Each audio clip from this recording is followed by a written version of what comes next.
రాజన్న సిరిసిల్ల జిల్లా Illanthakunta police station పరిధిలో వల్లంపట్ల గ్రామంలో నిన్నటి రోజున మధ్యాహ్నం సమయంలో సిరిసిల్ల డిపో చెందిన ఒక ఆర్టీసీ డ్రైవర్ పై దాడి జరిగిందని మనం వైరల్ అవ్వడం చూశాము.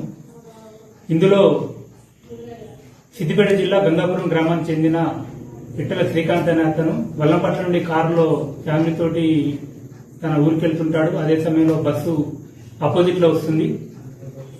ఆ క్రమంలో బస్సు డ్రైవర్ తనకు సైడ్ ఇవ్వలేదని అతను కొంత దూరం ముందుకెళ్లి మళ్ళీ కారు దింపుకొని వచ్చి బస్సుకు కారు అడ్డం పెట్టి ఆ బస్సులోకి ఎక్కి ఆ డ్రైవర్ పై దాడి చేయడం జరిగింది. కాలుతోటి తన్నడం, చేతితోటి కొట్టడం జరిగింది. దీనిపై అటు డ్రైవరు కల్లూరి బాలరాజు పోలీస్ స్టేషన్లో ఫిర్యాదు చేయగా కేసు నమోదు చేసి దర్యాప్తు చేయడం జరిగింది. దర్యాప్తులో భాగంగా ఈ రోజున అటు దాడికి పాల్పడిన పిట్టల శ్రీకాంత్ ను అరెస్ట్ చేయడం జరిగింది.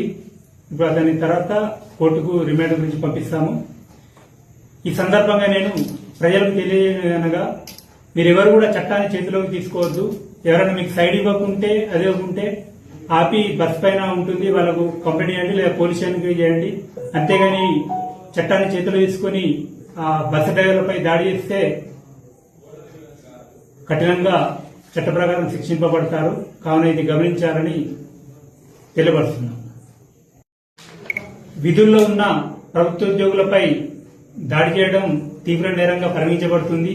ఎవరు కూడా అది ఆర్టీసీ కానీ, సెస్ కానీ, ప్రభుత్వ ఉద్యోగులు, వైద్య శాఖ కానీ, టీచర్లు ఎవరైనా కూడా మీరు ఎట్టి పరిస్థితుల్లో ప్రభుత్వ ఉద్యోగులపై చేయి చేసుకోవడం, దాడి చేస్తే మాత్రం తీవ్రంగా చట్ట ప్రకారం చర్యలు తీసుకోబడుతుంది.